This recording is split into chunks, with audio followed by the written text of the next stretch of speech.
이제 지난 시간에 이어서 여호수아가 110세가 되어 하나님의 부름을 받기 직전에 했던 아주 중요한 마지막 권면이자 설교의 내용입니다. 그 핵심은 지난주에도 확인하셨듯이 오직 하나님만을 가까이 하고 하나님을 사랑해라. 그것이 너희들이 지파별로 남은 이 영적인 전투에서 승리하는 비결이다. 하나님만을 의지해라. 지금까지 하나님을 의지하여 출애굽하고 광야도 지내고 요단강도 건너고 여리고도 무너지고 전쟁에서 승리했다는 것을 잊지 말고 다른 방법들 찾지 말고 하나님을 신뢰하고 의지하고 믿음으로 나아가 끝까지 차지해라 말씀하고 있는 것입니다. 더욱이 오늘 말씀에서는 이러한 설명들 중에 그들의 조상이었던 육신의 조상이었던 아브라함에 대해서 언급을 하고 있습니다. 아브라함을 너희들이 조상이라고 하는데 하나님이 그 아브라함을 왜 택하여 부르셨느냐? 우상을 섬기던 곳에서 이 가나안 땅을 약속하고 이곳에서 나를 섬기도록 하나님을 섬기도록 하나님께서 택하시고 부르시고 이 땅을 약속하신 것이다. 그러니 이 아브라함의 또 자손들아, 아브라함이 하나님을 온전히 섬겼던 것처럼 너희들도 헛된 우상들 다 버리고 하나님만을 온전히 섬겨야 된다. 그래서 지금 이 마지막 설교의 내용은 우리가 지금 왜 가나안 땅에 살고 있는지, 우리가 어떻게 나게 된 건지, 왜 여기에 있는지, 어떻게 살아가야 되는지, 앞으로 어디로 나가야 되는지에 대한 모든 설명이 여기 다 담겨져 있습니다. 그것은 바로 하나님이 너희의 조상 아브라함을 택했기 때문이고 우상 섬기던 곳에서 하나님을 섬기는 자로 옮겨놓고 바꾸셨기 때문이다. 너희들은 하나님의 백성인 것을 기억해라. 권면하고 있는 것입니다. 1절 말씀 보시죠. 여호수아가 이스라엘 모든 지파를 세겜에 모으고 어디에 모았다고 표현되어 있냐면 정확하게 지명이 기록되어 있습니다. 세겜입니다. 온 백성들을 부르고 그 중에서도 뭐 장로들과 관리들과 지파의 장들을 다 불러서 지금 이 설교들, 이 마지막 권면을 하고 있는 건데요. 이 세겜 땅이 어떤 땅이냐면요. 아브라함이 정말로 그 갈대아 우루, 요단 건너편에 있던 땅에서 이동하여 강 건너 왔을 때 지난번에 우리 설교 때도 보셨듯이 롯을 먼저 좋은 땅 보내고 요단으로 갔다고 했잖아요. 그리고 아브라함이 하나님이 보여주신 땅으로 갔을 때 한 곳에서 제단을 쌓고 하나님을 섬기며 높였는데 거기가 바로 세겜입니다. 굉장히 의미 있는 땅이죠. 지금 아브라함이 첫 제단을 쌓고 하나님을 경배하며 섬기며 나를 부르신 이가 하나님이십니다. 하나님의 뜻이 내 삶 가운데 펼쳐지기 원합니다. 했던 곳이 바로 세겜이에요. 그리고 그의 아들 이삭, 그의 아들 야곱이 이제 하란에서 아내들을 얻고 돌아왔을 때 아내들을 보니까 가족들을 보니까 우상들을 다 숨기고 있는 거예요. 집안에 다 감추고 있었던 겁니다. 그래서 하나님이 야곱에게 이스라엘을 얻었던 그 야곱에게 그 우상들을 다 땅에 묻어버리고 나를 온전히 섬겨라 해서 땅을 파서 우상들을 다 묻어버리고 제단을 또 쌓았던 곳이 야곱이 제단을 쌓았던 곳이 또 세겜입니다. 그러니까 굉장히 의미 있고 가치 있고 영광스러운 자리가 되는 것이죠. 그 세겜이 바로 이 예배의 자리가 되는 것입니다. 하나님께 나아올 때 나 뭐 잘못했습니다. 뭐 복을 좀 주십시오. 잘되게 해주십시오. 내 마음에 소원이 있습니다. 이런 것을 말하는 것이 아니라 내가 헛되게 섬겼던 우상들, 내가 헛되게 따라가고 의지했던 방법들, 내가 헛되게 바랬던 꿈들을 다 땅에 묻어버리고 다 부셔버리고 하나님의 뜻과 마음을 얻는 곳, 하나님께 제단을 쌓아 하나님께 영광을 돌리는 곳, 하나님을 온전히 섬기는 곳이 세겜이라는 것을 우리가 발견할 수 있습니다. 그것이 바로 예배 자리에 나올 때마다 일어나는 회개의 구체적인 모습이고요.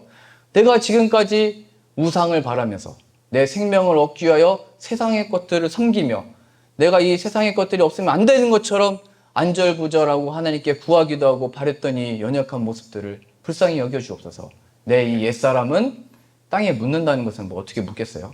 저 십자가에 못 박히신 예수 그리스도의 보혈과 함께 이 옛사람이 우상을 섬기고 나를 섬기고 나의 영광을 위해서 살아갔던 옛사람이 죽게 하시고 예수님의 부활하심과 합하여 새 사람으로 하나님의 백성답게 풍성한 사랑을 받는 자녀답게 살고 싶습니다. 고백하는 게 바로 세겜이라는 거예요. 그것이 바로 예배자리인 것입니다. 그것은 이 예배자리만이 아니고 여러분들이 이제 가게 되는 가정과 허락하신 일터와 삶의 모든 자리가 이 세겜이 될 수 있는 것입니다. 제가 이러한 은혜를 발견하고 여기가 바로 세겜이다. 내가 섬겼던 내 사역이 우상이 됐던 것을 묻어버리고 하나님만을 섬기며 하나님의 뜻대로 순종하는 것. 우리도요, 지금 가을 시원한 바람 불 때 사역들을 준비하고 있는데 우리가 애써서 준비하고 수고하고 노력했는데 그 행사의 날 비가 오면 어떤 마음이 들까요? 하나님께서 허락하시면 다 이유가 있는 것이고 하나님의 뜻 안에 비를 내리시면 내리신 대로 햇빛이 뜨거우면 뜨거운 대로 다 허락하신 은혜가 있다는 거예요. 순종함으로 말씀의 은혜로 나아가면은 우리는 뭐 준비한 걸 못 드리고 뭐 찬양은 못했어도 비가 그 사람들을 적셔서 이 비를 시원하게 내려주시는 하나님의 은혜를 발견하면 되는 거 아니에요? 우리는 그렇게 기도하면 되는 거예요. 우리는 비록 못 만나고 못 만났지만 하나님이 찾아가 주셔서 적셔주시고 은혜의 담대를 내려주십시오. 그렇게 하나님이 역사하면 되는 건데 늘 우리는 내가 서서 내가 열심히 내가 뭘 준비했는지 우리가 뭘 줄 수 있는지 그게 헛된 우상이라는 겁니다. 제 그런 마음들과 내 사역이 우상이 됐던 것들을 다 묻어버리고 하나님만을 나타내고 하나님을 섬기려고 여기 온 것이지. 그래서 그렇게 하나님께 순종하는 마음으로 했던 경험들이 있습니다. 그러니까 우리들이 그러한 경험들을 하는 세겜, 하나님을 예배하는 장소, 우상을 버리고 하나님을 온전히 그 말씀을 듣고 따르는 장소가 이 예배 자리만이 아니고요. 여러분들의 가정도 될 수 있겠죠. 여러분들 각 가정에 가진 마음의 소원과 뜻과 바라고자 하는 마음들 있잖아요. 우리 자녀들에 대한 마음이 얼마나 절실해요. 제가 중고등부 사역할 때 가장 열심히 기도하시는 분들이 수험생 우리 부모님들, 우리 할머니, 할아버지들. 그때는 진짜로 열심히 기도를 하시거든요. 자녀들에 대한 소망. 분명히 우리 자녀들은 하나님 주신 선물입니다. 하나님의 자녀들입니다. 그런데 그것이 목적 그 자체가 되면 우상이 되는 거예요. 어떻게 기도하셔야 되냐면 하나님, 제가 우리 자녀들이 우상이 되어 왔습니다. 놀랬습니다. 그런데 이제는 그 우상들은 소멸되게 하시고 주님의 자녀이니 주님의 뜻대로 인도해 주십시오. 하나님이 이 세상을 살아가는 지혜를 내려주시고 감당할 수 있는 능력을 허락해 주셔서 하나님을 경외하는 마음을 주시고 정성된 마음을 주십시오. 그렇게 우리 자녀들이 하나님께 붙들림을 받으면요 세상에서 이기는 자가 되는 것입니다. 다 흔들리고 쓰러지고 낙심해도 예수님을 아는 자는 사방으로 우겨싸움을 당해도 일어설 힘을 하나님께로부터 얻는 것입니다. 그래서 우리들의 기도는 내가 지금까지 우상으로 삼았던 자녀들, 내가 꿈꿔왔던 어떤 것들 우상으로 삼았던 내 꿈들, 그거 다 십자가에 소멸되게 해주시고 예수님의 뜻이 나의 뜻이 되게 해주시고 주님의 말씀이 나의 말씀이 살아있는 말씀이 되어서 주님의 말씀을 따라가게 해주십시오. 지금 오늘 본문에 그래서 아브라함이 등장하는 겁니다. 그도 처음에는 그의 아버지 데라와 함께 갈대 우르에서 우상을 섬기면서 살았는데 하나님이 이제 하나님을 섬기는 자로 가나안 땅으로 오게 하신 것이다. 그래서 우리들이 어디 있든지 어딜 가든지 무엇을 하든지 모든 우상을 땅에 묻어버리고 예수 그리스도의 십자가와 함께 육신의 정욕, 안목의 정욕, 이생의 자랑을 다 소멸되게 하시고 예수님의 부활의 생명으로 충만케 되어지는 은혜가 있기를 소망합니다. 자, 이제 긴장감은 여기서부터 출발합니다. 무슨 긴장감이 있냐면 하나님이 저 갈대아 우르라고 하는 땅에서, 그러니까 그 아브라함의 고향입니다. 그 우상이 너무 많으니까 하나님이 거기서 나오라고 해가지고 가나안 땅에 보내셨으면 그러면 가나안에는 우상들이 없어야 되잖아요. 하나님을 온전히 섬기려면은 그것을 방해하는 우상이라든지 어렵게 하는 환경이라든지 하나님을 찾고 구하는데 어렵게 하는 상황들이 없어야 되잖아요. 근데 아브라함이 와서 보니까 그 땅에도 우상들이 가득했습니다. 그 땅에는 더 힘 있는 자들이 있었고 그래서 2번이나 아내를 빼앗길 정도로 아주 그 힘든 곳이었습니다. 기근도 임했고 하나님의 또 가는 곳마다 또 헤아려고 하는 사람들이 있고 어려움이 굉장히 많았어요. 여기서 긴장감과 두려움과 하나님에 대한 신앙과 믿음이 이제 흔들리기 시작을 하는 거거든요. 왜냐하면 내가 하나님의 말씀에 순종해서 왔으면 더 좋은 환경이어야 되잖아요. 내가 하나님께 결단하고 나왔으면은 조금 더 나은 환경으로 하나님 더 찾고 구하고 은혜 받을 만한 상황들로 주셔야 되는데, 아브라함을 부르셔서 세워놓은 곳은 오히려 더 우상도 많고 힘 있는 자도 많고 뭐 이거 어떻게 해야 되냐 하고 하는 그 상황들이 펼쳐졌다는 사실입니다. 하나님이 부르신 그 자리에서 우리가 발견하는 건 이것이죠. 하나님의 우리가 말씀에 순종해서 나아가고자 할 때 하나님의 모든 상황을 우리가 보기 좋은 대로 다 바꿔놓으시는 게 아니고, 내가 거기에 가서 내가 변화를 받는 것이고 변화받는 내가 이곳을 변화시키는 것이구나, 그것을 발견하는 것입니다. 아브라함이 살아가는 동안 변화를 받았던 것은 그 상황과 주변들을 하나님이 바꿔주신 게 아니고 아브라함을 변화시키시고 그 속에서도 하나님을 섬기도록 역사하셨습니다. 그를 통하여 그 땅이 이제 너와 내 자손으로 말미암아 천하 만민이 복을 받으리라 하신 약속이 펼쳐지게 되는 것입니다. 그러니까 뭐 이런 거죠. 오늘 은혜 받고 났는데 이제 집에 돌아가면 뭔가 좀 더 좋게, 좀 더 상황이 더 좋게, 내가 어제 했던 밥보다 오늘 더 뭔가를 물을 좀 적게 넣고 많이 넣어도 은혜롭게 잘 되게 될 줄 알았는데 더 잘 안 되는 거예요. 더 어려운 상황이 펼쳐지고 있는 거예요. 내가 나의 일터로 다시 돌아갔을 때 감당할 어떤 힘과 체력이 더 주어지겠지 했는데 어김없이 월요일에 눈을 떴더니 눈 뜨기 싫고 가기 싫고 어렵고 뭔가 짓눌린 것 같고, 이런 기분과 상황들은 계속 있단 말이죠. 중요한 것은 이제 그 믿음으로, 말씀으로, 하나님께 순종함으로 나아가냐. 그 여호수아가 외치는 거예요. 우리가 지금까지 배웠던 것은 믿음으로 순종하여 요단을 밟을 때 다 멈춰섰다. 믿음으로 돌 때 무너지지 않았느냐. 그러니 환경이 왜 그렇게 여리고는 강하고 왜 그렇게 요단은 크고 넓고 강하게 흐르고 우리가 갈 수 없는 것 같은 상황입니까? 여기서 뭐가 되겠습니까? 어떻게 하라는 겁니까? 도대체 하나님은 어디 계십니까? 하는 그 상황 가운데 믿음으로 가라는 얘기입니다. 그러면 하나님께서 모든 막힌 것도 무너지게 하시고요, 길을 하나님이 여시는 것입니다. 그렇게 아브라함은 하나님을 온전히 섬기기 위해 나왔는데 그 허락하신 그 자리에서 그가 먼저 변화를 받고 그 다음에야 그 땅과 허락하신 순간들과 상황들이 변화를 받는다는 사실입니다. 그러니 우리의 신앙과 믿음의 간증은요, 우리의 상황이 어떻게 변했다, 잘 되고 있다, 좋다가 결코 간증이 아닙니다. 물론 그런 것들은 하나님이 주신 선물이 분명히 맞지만 그 선물들이 오히려 우상이 될 수 있는 것입니다. 그 선물을 주신 하나님을 간증하고, 이 하나님이 바로 내가 지금 여기 서 있는 이유고 앞으로 나아가는 이유고 내 삶을 포기하지 않는 이유와 근원이다, 이 간증을 만들어 내시는 것입니다. 제가 그렇게 네덜란드 갔을 때 매일 저녁마다 기도회를 했거든요. 그러면서 제가 광장에서 있었던 일도 간증도 하고 그랬어요. 그러다가 이제 낮 시간에 이제 우리 오후에 콘서트 있으니까 오라고 전도를 해야 될 거 아니에요. 그래서 이제 포스터 만든 거 이렇게 전하고 했는데 뭐 잘 안 받죠. 뭐 한국이나 외국이나 똑같습니다. 뭐 이게 뭐냐, 거기 가면 뭐 있냐. 예수님 한마디 나오면 그냥 휙 돌아버리는 사람이 있고, 나 옛날에 다녔었다, 잘해라 하고 가는 사람도 있고, 그럼 우리 가족 데리고 한번 가보겠다 하는 사람도 있고, 뭐 다양하게 있습니다. 그런 훈련하는 거죠. 우리가 복음 들고 갔을 때 우리가 예수님께 값없이 받은 은혜가 있기 때문에 값없는 이 은혜들을 나누고, 콘서트도 준비했고 복음 집회도 준비를 했으니까 와서 음악도 듣고 말씀도 한번 들어보십시오, 이렇게 한 겁니다. 그러다가 한 가정이 오전 시간에 이렇게 한번 찾아온 거예요. 교회 문 열려 있으니까 들어와가지고 인종이 달랐거든요. 물론 네덜란드도 다양한 인종들이 많이 함께 거주를 하고 있습니다. 근데 이제 딱 봐도 좀 다른 분들이에요. 그래서 저희한테 와가지고 얘기를 하는 거예요. 오늘 저녁에 이거 콘서트 한다고 들었는데 우리도 와도 되겠습니까? 그랬더니 우리도 그렇게 얘기했죠.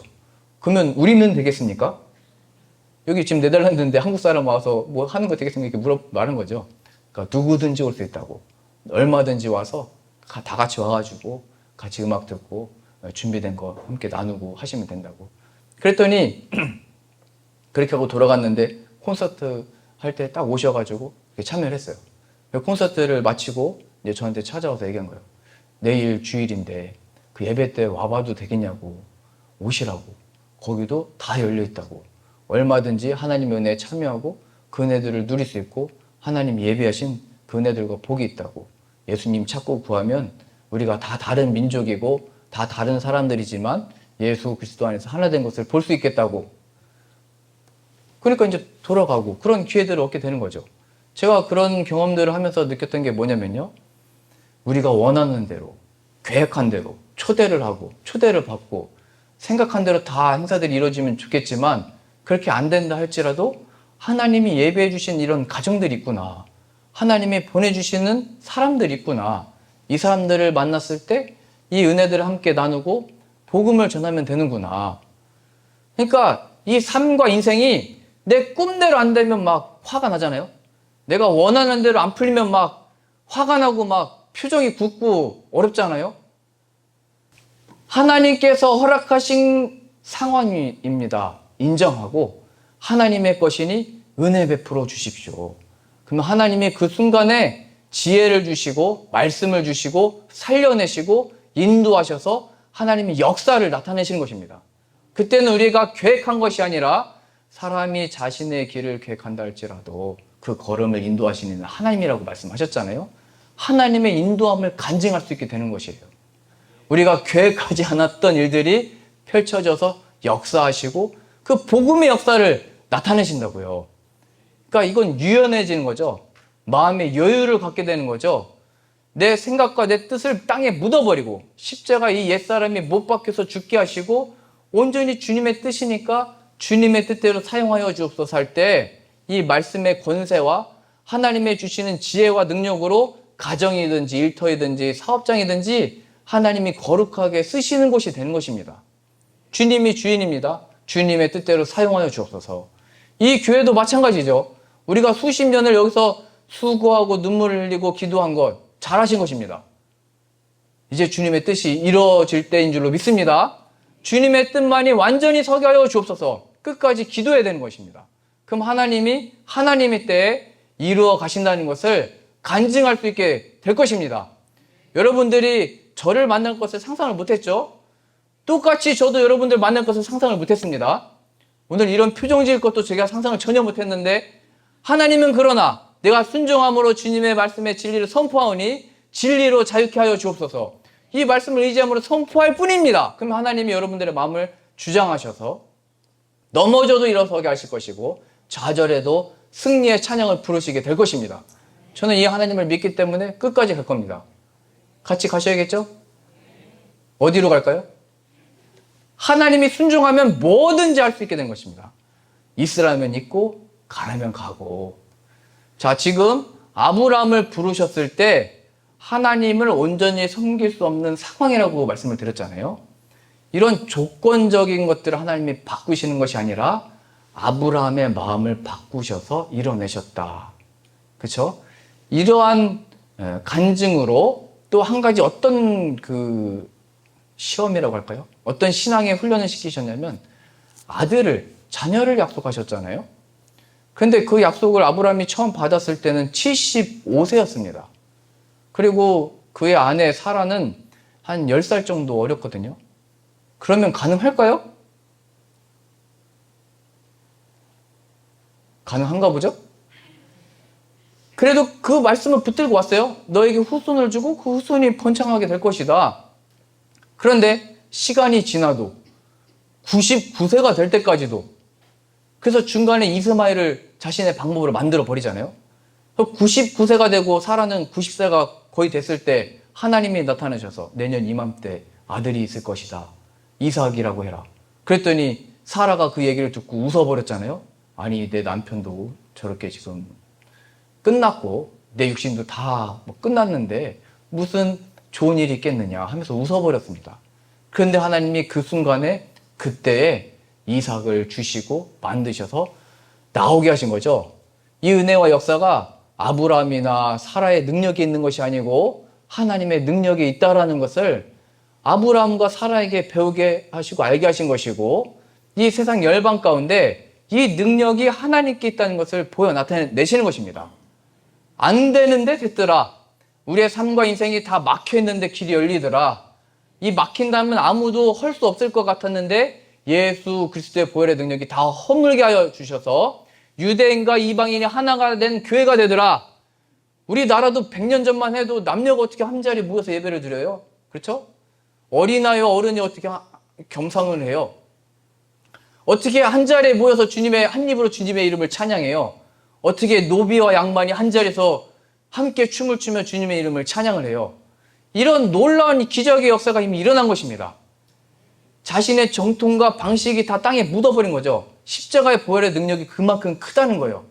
그러니까 우리 옆 사람을 보면서 성이 다르고 이름이 다르고 마음이 안 들 때, 마음이 안 드는 그 마음을 땅에 묻으라는 얘기예요. 십자가의 이 옛사람이 우리의 조상들, 믿음의 조상들, 이스라엘 백성들로 보자면 아브라함도 그 옛 우상, 옛 그 방식, 다 죽어있는 육신은 정말로 죽고 살아있는 하나님의 말씀으로 이삭이 태어난 것처럼 우리들도 다 끝나고 나의 고집과 나의 아집과 선입관과 나의 방식과 내가 내 원하는 모습대로 했던 그 우상들이 다 십자가에 소멸되게 하여 주옵소서. 그리고 온전히 하나님의 뜻을 얻는 자 되게 해주시고 그 말씀이 성취되어지기까지 우리를 떠나지 않겠다고 약속하셨사오니 하나님이 이루실 줄로 믿습니다. 하나님이 이루어 주옵소서. 그렇게 살아나는 저 여러분들 다 되실 수 있기를 소망합니다. 그렇게 앞으로 우리 교회들은 살아나고 가정도 살아나고 그렇게 능력 있는 또 목회자 돼서 교회를 살리는 교회, 가정을 살리는 가정, 목회자를 살리는 목회자 되어지기를 소망합니다.